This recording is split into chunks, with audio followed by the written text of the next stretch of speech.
सभी प्यारे दर्शकों को प्रेम भरा नमस्कार। षष्ठी कक्षा के लिए ऑनलाइन संस्कृत कक्षा आपका स्वागत है। प्रथमः पाठः अकारांत पुल्लिंगः दूसरा भाग लेकर आपके समक्ष प्रस्तुत हुए हैं। आज हम द्विवचन प्रयोग के बारे में पढ़ेंगे।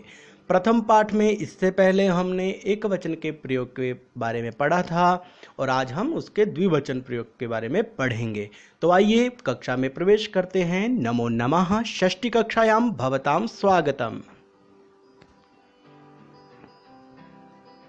चित्रम दृष्ट्वा अनुवदन्तु, चित्रों को देखेंगे और साथ में आप बोलते जाएंगे और मैं भी बोलूँगा। एकः छात्रः अस्ति, एक छात्र दिखाई दे रहा है ना आपको। हाँ, तो क्या बोलेंगे? एकः छात्रः अस्ति। कः अस्ति? आप उत्तर देंगे। कः अस्ति? कौन है? एकः छात्रः अस्ति। आइए अगला अभ्यास देखते हैं। अब कितने छात्र दिखाई दे रहे हैं अब आपको? हाँ, 2 छात्र दिखाई दे रहे हैं। तो बोलेंगे द्वौ छात्रौ स्तः। कौ स्तः? 2 छात्रौ स्तः। कृषकः, एकः कृषकः अस्ति। कः अस्ति? एकः कृषकः अस्ति। अब कृषक कितने हैं? 2 हैं, 2 किसान हैं। तो क्या बोलेंगे? द्वौ कृषकौ स्तः। कौ स्तः? द्वौ कृषकौ स्तः। एषः शुनकः अस्ति। यह शुनकः नाम कुत्ता है। कः अस्ति? एषः शुनकः अस्ति। एतौ शुनकौ स्तः। जब 2 कुत्ते हुए तो उनके लिए हमने क्या प्रयोग किया? शुनकौ, और उसके साथ एतत् शब्द में एतौ आया और हमारी क्रिया भी यहाँ पर बदली। यहाँ अस्ति की जगह स्तः हुआ। कौ स्तः? एतौ शुनकौ स्तः। अब देखिए, बलिवर्धः अस्ति। कः अस्ति? बलिवर्धः अस्ति। बलिवर्धौ स्तः। कौ स्तः? बलिवर्धौ स्तः। प्यारे दर्शकों, यदि आपको हमारा चैनल पसंद आ रहा हो तो लाइक और शेयर जरूर करिए और सब्सक्राइब जरूर करिए हमारे चैनल को। पुल्लिंगवाचकेषु शब्देषु एकवचन शब्दस्यान्ते अह। अच्छा, जो हमने अब तक देखा उनमें हमने क्या पाया कि जो एक वचन के शब्द होते हैं उनके अंत में अह इस प्रकार की ध्वनि सुनाई देती है। और द्विवचन शब्दस्यान्ते, अगर 2 कोई वस्तु हो तो उनके अंत में औ की ध्वनि सुनाई देती है। उदाहरणानि, उदाहरण देखेंगे फिर से। बालक जमा अह, बालकः। और द्विवचन में बालक जमा औ, बालकौ। बानर जमा अह, बानरः। बानर औ, बानरौ। इस प्रकार से राम में भी वैसे ही परिवर्तन हमें देखने को मिल रहा है और शुनकः में भी वह वैसा ही परिवर्तन हमें देखने को मिल रहा है। अद्य वयम् अकारांत पुल्लिंगः प्रथम पाठस्य द्विवचन विषये पठिष्यामः। आज हम क्या पढ़ेंगे? अकारांत पुल्लिंग के द्विवचन के बारे में। तो आइए अब पाठ को पढ़ते हैं, प्रारंभ करते हैं। आपको क्या दिखाई दे रहा है? ये चित्र में क्या दिखाई दे रहा है आपको? हाँ, कुत्ते दिखाई दे रहे हैं। और कितने हैं कुत्ते? 2 हैं। तो आज का हमारा पाठ भी द्विवचन विषय को लेकर है। एतौ कौ। एतौ शुनकौ स्तः। साथ साथ में बोलेंगे आप। संस्कृत बोलने से भी आपको संस्कृत आएगी। एतौ शुनकौ स्तः। किम एतौ गर्जतः?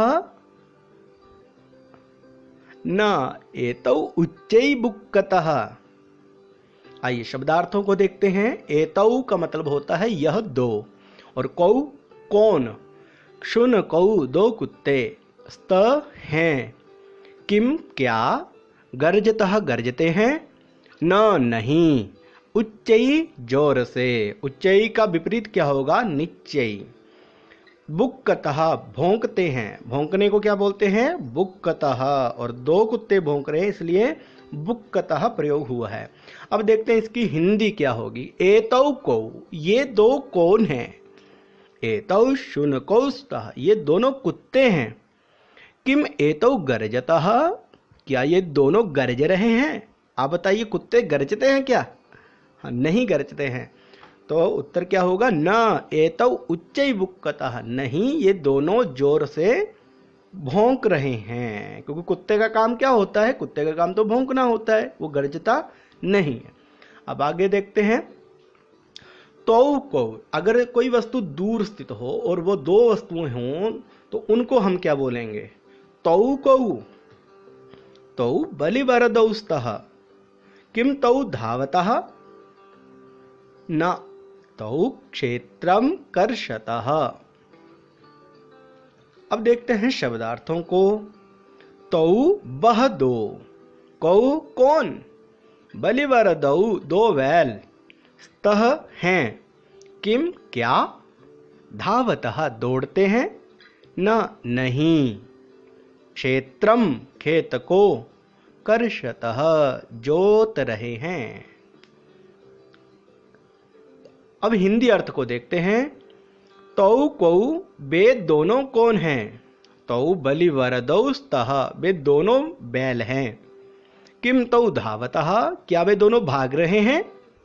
न तौ क्षेत्रम कर्षतः, नहीं वे दोनों खेत जोत रहे हैं, खेत में हल बीज रहे हैं। अब व्याकरण की समझ, पाठ जो हमने पढ़ा उसके आधार पर हम कुछ अभ्यास करेंगे। एक वस्तु के लिए आपको पता है कि एक वचन का प्रयोग होता है, दो वस्तुओं के लिए द्विवचन का प्रयोग होता है, और बहुत तीन से अधिक वस्तु होंगी तो उसे हम क्या बोलेंगे? बहुवचन बोलेंगे। अब देखते हैं सर्वनाम प्रयोग जो हमारे पाठ में आए हैं। एषः, एषः होता है एक वचन में, उसका बनता है एषः, और दो के लिए होगा एतौ, और बहुत सारे होंगे तो उनको बोलेंगे एते, और अर्थ होगा यह सब। ऐसे ही तत् शब्द से बनेगा सह, सह मतलब वह, और दो होंगे कोई तो क्या बोलेंगे? तौ वह दो, ते वे सब। कह कौन या क्या, कौ दो कौन, के कौन सब। फिर से वैसे ही एक वस्तु के लिए एक वचन, दो वस्तुओं के लिए द्विवचन, तीन से अधिक वस्तुओं के लिए बहुवचन। अब देखते हैं इसमें क्या है। धातु प्रयोग, पाठ में, हमारे पाठ में कुछ धातुएं भी आई हैं, क्रियाएं भी आई हैं, तो उनका प्रयोग कैसे? अस्ति, अस्ति का मतलब होता है।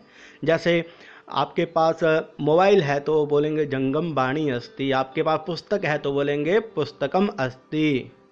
इस प्रकार से जो अस्ति का मतलब होता है, और स्तः दो हैं, यदि कोई दो चीजें हैं आपके पास तो उसे बोलेंगे स्तः, संति हैं।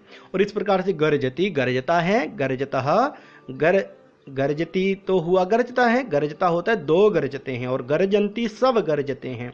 बुक्कति, भौंकने को कहते हैं बुक्कति, और द्विवचन में बुक्कतः, बहुवचन में बुक्कंती बनता है। और धावती एक वचन में, जैसे बालकः धावती, एक बालक धावता है, दौड़ता है तो बोलेंगे बालकः धावती, दो दौड़ते हैं तो बोलेंगे बालकौ धावतः, और बहुत से दौड़ेंगे तो क्या बोलेंगे? बालकाः धावन्ति। इस प्रकार से कर्षति जोतता है, कर्षतः दो जोतते हैं, कर्षन्ति सब जोतते हैं। अब उच्चारणम कुरुत, मेरे साथ आपको उच्चारण करना पड़ेगा। शिक्षकः शिक्षकौ, घटः घटौ, मकरः मकरौ। क्या आप साथ साथ में बोल रहे हैं? हाँ, क्योंकि जब तक आप बोलेंगे नहीं तब तक अभ्यास कैसे होगा। गजः गजौ, छात्रः छात्रौ, दीपकः दीपकौ, चालकः चालकौ। Please like and subscribe our channel, हमारे चैनल को लाइक करिए, सब्सक्राइब करिए। अभ्यास कार्य आज करना क्या है आपको? अभ्यास क्या है, क्या आपने सीखा, इसकी परीक्षा कैसे होगी? अभ्यास कार्य से। कर्षति तो द्विवचन में बना कर्षतः, और पठति का द्विवचन में क्या बनेगा ये आप जरा सोचिए। लिखतः द्विवचन में है तो एक वचन में क्या होगा? गच्छति एक वचन में है तो द्विवचन में क्या होगा? खेलति एक वचनम है तो द्विवचन में क्या होगा। और करोति एक वचन में है तो द्विवचन में क्या होगा। अब देखते हैं, अपने आप उत्तरों को मिला सकते हैं। पठतः, लिखति लिखतः, गच्छति गच्छतः, खेलति खेलतः, करोति कुरुतः। अगले भाग को देखने के लिए हमारे चैनल को लाइक करें और सब्सक्राइब करें और हमसे जुड़े रहें। और आपको हमारी वीडियो कैसी लगी ये आप ज़रूर हमें कमेंट करके बतलाएं। और अन्य परिष्कार के लिए हमें आप अपने सुझाव भी दें। हमारा अगला भाग जो है वो तीसरा भाग आएगा बहुवचन को लेकर, जिसमें हम बहुवचन के प्रयोगों के बारे में पढ़ेंगे। जयतु संस्कृतम, जयतु भारतम।